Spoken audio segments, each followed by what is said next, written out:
Hello, welcome. We are here to talk about boys basketball in South Dakota.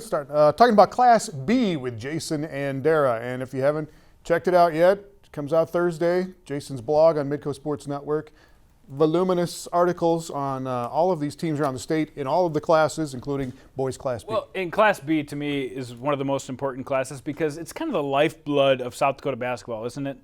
I mean, the whole state could talk about Class B basketball. They either came from a small town or know people around in the small towns, and those are the people who love basketball, and I love covering Class B basketball. And this year, we've got a lot of good teams in Class B. All right, yeah, a lot of the teams that were in the state tournament in the Final Four, as a matter of fact, last year. But Bridgewater-Emery is going to be the #1 team, and you've got some information on them. Yeah, Scott Schultz is going to tell us a little bit about what he expects back.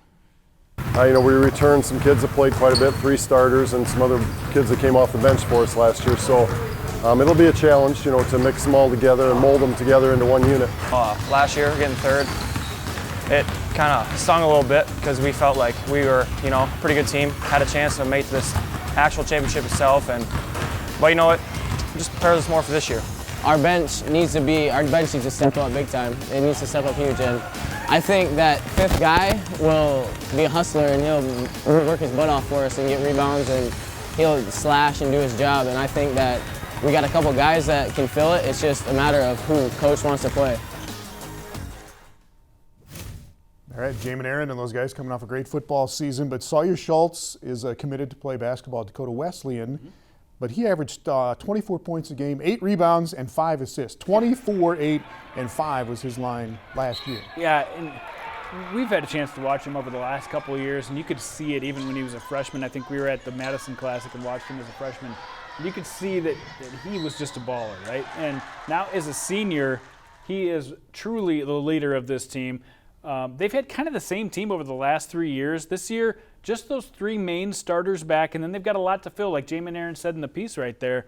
We've got to find out who those 5, 6, 7 guys are who are going to fill those roles that we need to go to meet all the goals. But when you start out with those top 3, Mr. Carter Dye, Jamin Aaron, and Sawyer Schultz, for a Class B school, you're sitting pretty good. All right, here's the media poll, top 5 going into the season with Bridgewater-Emery up there. These 5 teams were the top 5 teams in the state tournament last year, just not in this order. Sully Buttes won the state championship, went 25-1 last year. Clark Willow Lake was 2nd last year with a 20-win season. Bridgewater-Emery was 3rd. White River finished 4th last year, and Timberlake was 5th. So a lot of the usual suspects. I didn't even correlate that, but that's great knowledge that you just dropped. Thank you Tom. so much. All right, we're done here. It makes sense because a lot of these teams bring back a lot of talent. I mean, the Jacob Prouty from Clark Willow Lake is back. White River's best player, Jadis Morrison's back. Sully Buttes loses maybe 2 of their top players, but they won the state title and have a lot of supporting cast back. And then Timberlake, all 5 starters back, including a couple of all-state type of players. It's no reason these 5 teams are the ones we're talking about. Tucker Kraft was a great football player. Is he a hooper? Oh, yeah. He play? Yeah, in fact, if you ask him, and which I did, he said, I thought I was going to be a basketball player for the rest of my life, growing up. That was the one sport he loved. And he's, 6'5". He's got just a truck for a body. He's going to be mowing through people. He's got touch, too. But Braden Pepe, a guy that they look to for most of their scoring on Timberlake, he's going to take a lot of attention away from Tucker Kraft, which really opens things up for both of those guys. Is there a lot of separation between these 5 teams and the rest of Class B? No, not at all. In fact, you see 16 votes for Bridgewater-Emery. I was kind of surprised because I contemplated voting White River #1, who have their top 4 scorers back from last year, who went on a great run. A lot of talent back for White River, and whenever Eldon Marshall gets a lot of talent back, they're going to be a serious title contender. So I thought they were a team, and I thought Timberlake is the other team with all 5 of their starters back with 2 all-state type of players. I think those 2 teams really could be 1 and 2 by the end of the year, but how do you count out? Outside of that top 5, though, is there anybody else that you think might contend? DeSmet, Kimball White Lake? DeSmet has one of the best players in the state on their team. Kimball White Lake has that senior class that did so well in football. Colombe has almost 100% of their scoring back from last year, a team that won 19 games. They've never been to state, and they have their minds set on getting back to state. And then Aberdeen Christian has everybody back, a very, very young team. I think they're a team that really could sneak up and beat some teams on the way to a chance to play for a state title. Aberdeen Christian is a team that you had listed as well. Won 13 games last year. Don't hear a lot about them, but what about Aberdeen Christian? They got one of the best duos, scoring duos, at the top of their list, and they're very young. They've got a player, I don't remember the name, but he was a seventh grader last year who's really going to be one of the takeover players coming up here in the next couple of years.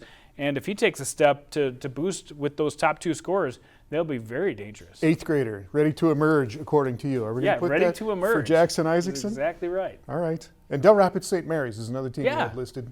And they've been down. They've been down a couple of years. And again, working with a very young group coming through. And Connor Libas, he was playing as an 8th grader on the varsity team, hitting 3-pointers all over. Last year as a freshman, he's come up now as a sophomore as a legitimate, number 1 type of threat. So 22 points a game last year. That's legitimate. All right, boys B, Bridgewater-Emery, the number 1 team, but that top 5 is pretty solid. The season gets started this weekend. What are you looking forward to? Well, as we open up in boys Class B. I probably didn't talk enough about Clark Willow Lake, but I should, because they snuck their way all the way to the finals last year and have Grayson Flory back, a great defender, Jacob Prouty. A huge test for them right off the bat as they get Sioux Valley on Saturday and then Tuesday play DeSmet. So very tough start for them to start off the season. Clark Willow Lake DeSmet on Tuesday. It'll be huge. All right, Clark Willow Lake, you go back to Skylar Flatten and even they've been good for 6, 7, 8 years now. Right? Yeah. Give a lot of credit to Jerome Neschheim. He does a great job with that team, and year in, year out, they're a contender. All right, we will check it out next week once the season gets started in boys Can't wait. Class B in South Dakota.